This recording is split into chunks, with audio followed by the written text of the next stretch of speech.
Hello, this is Disha Namdev. Welcome to initiation classes. आज यहाँ इस वीडियो में हम क्लास 10 मैथमेटिक्स के chapter number 8 introduction to trigonometry की एक्सरसाइज 8.1 के लास्ट क्वेश्चन यानी क्वेश्चन नंबर 11 को सॉल्व करेंगे। क्वेश्चन नंबर 1 to 10 तक का सॉल्यूशन ऑलरेडी मैं अपने चैनल पर आपको प्रोवाइड कर चुकी हूँ। यदि आपने अब तक सॉल्यूशन के उन वीडियोस को नहीं देखा है तो उन्हें जरूर देख लीजिए। स्टार्ट करते हैं question number 11।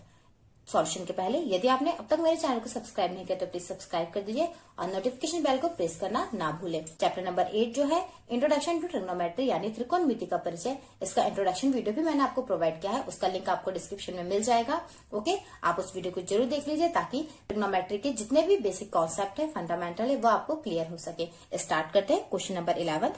Question number 11 is state whether the following are true और फॉल्स, जस्टिफाई योर आंसर। यहाँ पर हमें कुछ स्टेटमेंट दिए हुए हैं, हमें उन्हें चेक करना है और साथ ही साथ जस्टिफाई करना है कि वो ट्रू है या फॉल्स है। ओके, तो वन बाय वन हम इन्हें सॉल्व करेंगे। यहाँ पर आप देख सकते हैं स्क्रीन पर टोटल 5 स्टेटमेंट दिए हुए हैं।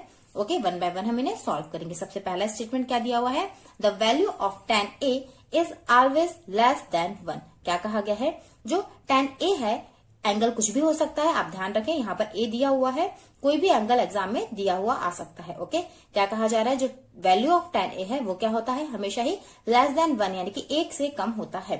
ओके, तो यहाँ पर आप इस तरह से लिख लेंगे। सबसे पहले एक ट्राइंगल ड्रॉ कर लीजिए। हम दे देंगे बी पर बना लेते हैं 90 डिग्री। यहाँ पर ए जो एंगल हमें दिया हुआ है tan A, और यहाँ पर हम मान लेते हैं सी। यहाँ पर लिख लेते हैं, हमने एक ट्राइंगल लिया है तो क्या लिखेंगे, कंसिडर अ ट्राइंगल ABC, और जिसमें बी पर हमने क्या बना दिया है, राइट एंगल। तो यहाँ पे हमने लिख दिया है right angled at point B.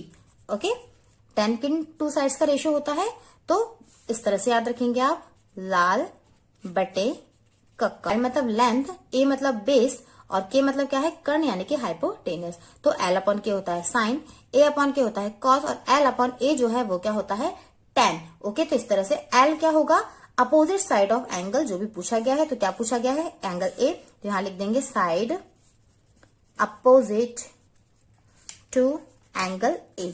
Okay, by में क्या है हमारे पास में, ए यानी कि आधार, आधार यानी बेस। तो जो एंगल हमसे पूछा गया उसका एडजेंट साइड, उससे जुड़ा हुआ साइड, क्योंकि उससे जुड़ा हुआ साइड तो ये भी है, लेकिन ये 90 का अपोजिट है, और 90 का अपोजिट क्या होता है, हमेशा ही हाइपोटेनियस होता है। ओके, हाइपोटेनियस, तो ये वाला एडजेंट साइड होगा, इसको हम क्या कहेंगे, बेस। तो यहां लिख देते हैं इस तरह से, साइड एडजेंट टू जो भी एंगल गिवन है उसे हमने लिख दिया है। ओके, ये जो बेसिक कॉन्सेप्ट है, किसे हमें हाइपोटेनस मानना है, किसे लेंथ, किसे बेस, ये सब आप इंट्रोडक्शन वीडियो को देखकर अच्छी तरीके से समझ सकते हैं। यदि आपने अब तक के सभी सॉल्यूशंस के वीडियो को देखा है तो भी आप लोगों को ये क्लियर हो गया होगा कि किस तरह से हमें यहाँ पर साइड्स को मानना है। ओके, आगे सॉल्व करते हैं। यहाँ पर हम अलग अलग वैल्यूज को लेके सॉल्व कर सकते हैं, यानी कि एक बार हम क्या करेंगे, जो अपोजिट साइड है उसे ग्रेटर लेंगे किससे, एडजेंट साइड से, और एडजेंट साइड को हम ग्रेटर लेंगे किससे, अपोजिट साइड से। ओके, पहले हम मान लेते हैं ये वाली साइड को 12 और इसको मान लेते हैं 5, और फिर इसको हम मान लेंगे 5 और इसको मान लेंगे 12। तो इस तरह से 2 पार्ट्स में इसे सॉल्व करके देख लेते हैं।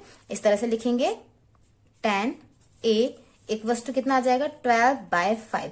जब इसको सॉल्व करेंगे तो कितना आ जाएगा आपके पास में, 5 2 10, पॉइंट बचेगा 4। तो आप देख सकते हैं ये तो क्या है, 1 से बड़ा है, यानी कि इस तरह से लिख सकते हैं आप 12/5, बट 12/u है ये। ओके, बाय 5 ग्रेटर देन 1, और जब हम 5 और 12 के हेल्प से सॉल्व करेंगे तब हमें मिल जाएगा 5/12, तो वो क्या आ जाएगा, 1 से लेस। लेकिन यहाँ पे स्टेटमेंट क्या था कि वैल्यू ऑफ tan जो है वो ऑलवेज लेस देन होता है 1 से, तो ये क्या हो गया यहाँ से फॉल्स। तो यहाँ पर आपको एक स्टेटमेंट देना होगा, इस तरह से लिखना होगा कि यहाँ पर क्या आ गया है, 12/5 ग्रेटर देन 1, यानी कि tan A greater than 1, so that tan A smaller than 1 या less than 1 is not always true. Okay, यहां लिख देंगे इस तरह से, ऑलवेज ट्रू। ओके, इसका मतलब ये हुआ कि जो स्टेटमेंट हमें गिवन है वो क्या है, फॉल्स। तो आप यहां पे इस तरह से लिख दीजिए, hence the given statement is false. Okay, इस तरह से आप देख सकते हैं, काफी इजी तरीके से हमने स्टेटमेंट को चेक कर लिया है और जस्टिफाई भी कर दिया है। सेकंड वाला स्टेटमेंट देख लेते हैं, क्या कहा गया है, sec A equals to 12/5 for some value of angle A, यानी कि sec A इक्वल्स टू क्या होगा, 12/5 होगा यदि एंगल A के रिस्पेक्ट में हम सॉल्व करते हैं। तो पहले हम ट्राइंगल ड्रॉ कर लेंगे इस तरह से। ओके, बी पर हमने बना लिया है 90 डिग्री और ये एंगल ए के रिस्पेक्ट में हमें सॉल्व करना है। तो एंगल जो हमें दिया गया होता है उसके सामने वाला जो साइड होता है वो क्या कहलाता है, लेंथ, जबकि 90 डिग्री का अपोजिट जो साइड होता है वो क्या कहलाता है, हाइपोटेनियस। और जो एंगल हमें दिया गया है उसका एडजेंट साइड जो होता है वो क्या कहलाता है, बेस। तो इस तरह से हमें यहाँ पर लेंथ, बेस और हाइपोटेनियस मिल गए हैं। ओके, तो हम यहाँ पे क्या लिख देंगे, जो गिवन है हमें, hypotenuse by side adjacent to angle A equals to कितना आ गया है, 12/5, यानी कि ये सेक ए है। ओके, सेक ए क्या होता है, कॉस का इनवर्स। यहाँ पे मैं आपको बता देती हूँ, लाल बटे कक्का, इस तरह से हम सॉल्व करते हैं। ओके, तो एल अपॉन के क्या होता है, साइन, और ए अपॉन के क्या होता है, कॉस, और कॉस का इनवर्स क्या होता है, सेक, यानी कि कॉस ए का जब हम इनवर्स करेंगे तो वो क्या हो जाएगा, सेक ए। तो कॉस ए एक्चुअली में क्या है, बेस अपॉन में है हाइपोटेनियस, तो इसको हमने इनवर्स कर दिया तो क्या हो गया, हाइपोटेनियस अपॉन में बेस।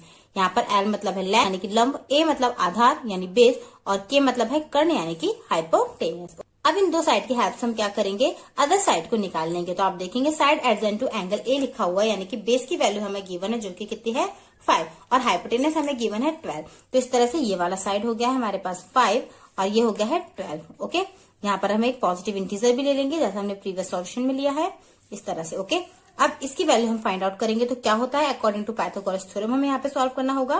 पहले यहाँ पे लिख लीजिए, लेट ACB 12 के मान लीजिए। ओके, देन AB क्या हो जाएगा, 5K, where K is a positive integer. Okay, K is a positive integer, इस तरह से हमने यहाँ पे नोट कर लिया है। अब सॉल्व कर लेंगे, हम लिख देंगे यहाँ पे इस तरह से, applying Pythagoras theorem in triangle ABC।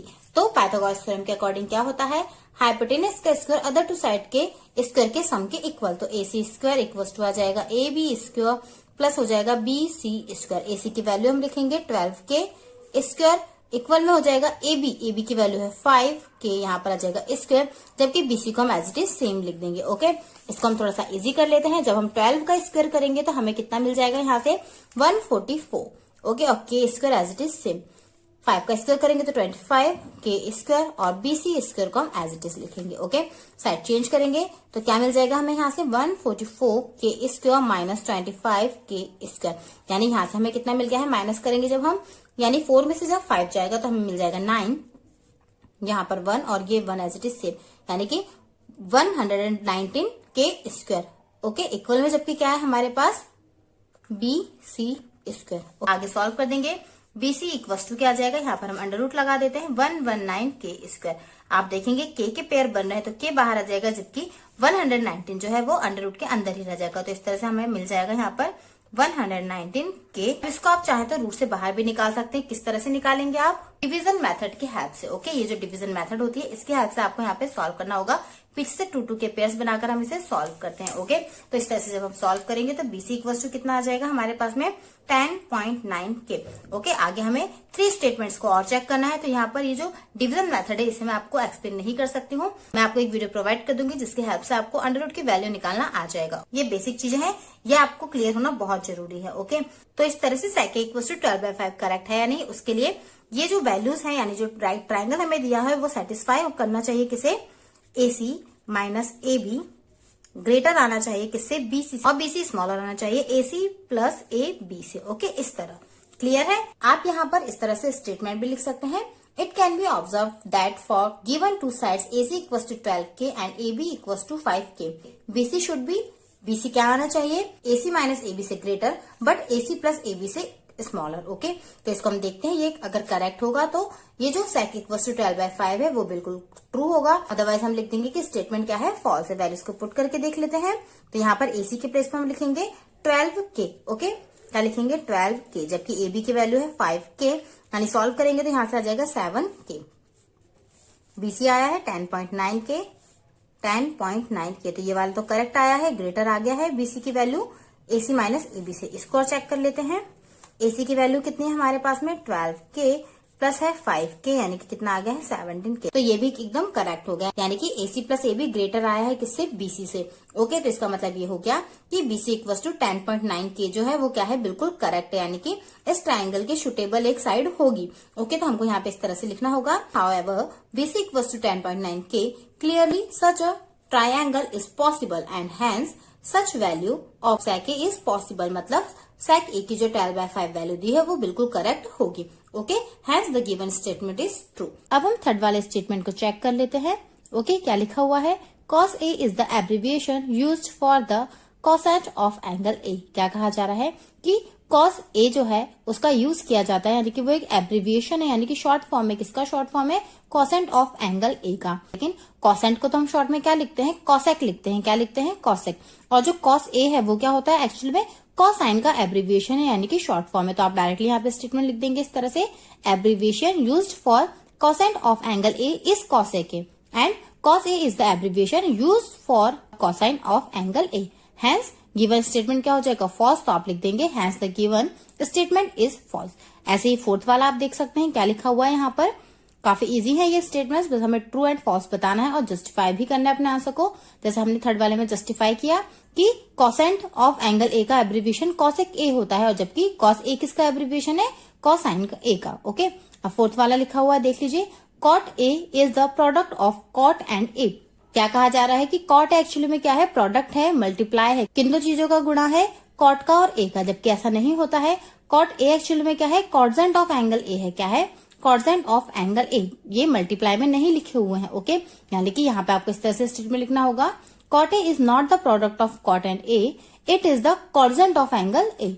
Hence the given statement is false, यानी कि ये वाला स्टेटमेंट भी क्या हो गया है, false हो गया है। अब लास्ट वाले स्टेटमेंट को और हम चेक कर लेते हैं। sin थीटा इक्वल टू क्या लिखा हुआ है, 4/3 फॉर सम एंगल थीटा। क्या कहा जा रहा है कि कोई एक एंगल है थीटा, उसमें sin थीटा इक्वल टू क्या हो जाएगा हमारे पास में 4/3। जो मैथमेटिक्स का डिलीटेड सिलेबस है उसका वीडियो भी मैं आपको प्रोवाइड कर चुकी हूँ। आप डिस्क्रिप्शन में जाकर डिलीटेड सिलेबस का जो वीडियो है उसे देख लीजिए। मैथमेटिक्स के अलावा अदर सब्जेक्ट का रिड्यूस सिलेबस भी आपको वहां पर मिल जाएगा। ओके, स्टार्ट करते हैं सॉल्यूशन। क्या कहा गया है, sin theta equal to 4/3। Okay, हम जितने भी यहाँ पे ट्रिग्नोमेट्रिक रेशियोज लगा रहे हैं सभी क्या होते हैं, राइट एंगल में ही अप्लाई होते हैं। तो हमें पता है कि sin थीटा किन टू साइड्स का रेशियो होता है, लाल बटे कक्का के एज हम सॉल्व करेंगे, यानी कि L/K यानी लेंथ अपॉन हाइपोटेनियस। ओके, तो यहाँ पे इस तरह से लिख देंगे हम, we know that in a right angle triangle sin theta equal to क्या होता है, लेंथ अपॉन हाइपोटेनियस। लेंथ को आप क्या लिख सकते हैं, side opposite to angle theta. यहाँ पे थीटा गिवन था इसलिए हमने थीटा लिख दिया है। ओके, तो यहाँ से हमें क्या पता चल रहा है कि जो हाइपोटेनियस है उसकी वैल्यू कितनी बोल दी है, 3, और जो side opposite to angle theta है यानी कि जो लेंथ है वो कितनी बोली गई है, 4। ओके, जो गिवन है 4/3, यानी कि 4/3 एक्चुअली में क्या हुआ, लेंथ अपॉन में हाइपोटेनियस। तो आपको ये पता होना चाहिए जो हाइपोटेनियस है वो राइट ट्राइंगल की सबसे बड़ी साइड होती है, तभी तो उसका जब हम स्क्वायर करते हैं तो अदर टू साइड के स्क्वायर के सम के इक्वल आता है। जबकि यहाँ से हमें क्या पता चल रहा है कि लेंथ इक्वल टू तो 4 है बट हाइपोटेनियस इक्वल टू कितना है, 3, जो कि पॉसिबल नहीं है। ओके, इसका मतलब ये हुआ कि sin थीटा इक्वल टू 4/3 वाली जो कंडीशन है वो क्या होगी, बिल्कुल गलत। ओके, तो आपको यहाँ पे इस तरह से लिखना होगा, in a right angle triangle hypotenuse is always greater than the remaining two sides. Therefore, such value of sin theta is not possible. Okay? तो ये जो गिवन स्टेटमेंट है वो फॉल्स है, तो लास्ट में वही लिख देंगे हम, hence the given statement is false. I hope ये जो पांचों ही स्टेटमेंट है यानी जो सिचुएशंस दी हुई हैं आपको अच्छे तरीके से समझ में आई होंगी। यदि कोई डाउट रहा हो तो प्लीज कमेंट करें, और यदि वीडियो पसंद आया हो, क्वेश्चन अच्छे तरीके से समझ में आया हो तो प्लीज मेरे वीडियो को लाइक करें, शेयर करें, और मेरे चैनल को आपने अब तक सब्सक्राइब नहीं किया तो प्लीज सब्सक्राइब करें। साथ ही साथ बेल आइकन को जरूर प्रेस कर दें ताकि आने वाले नेक्स्ट वीडियो के नोटिफिकेशंस आपको टाइम पर मिल सके। Thank you.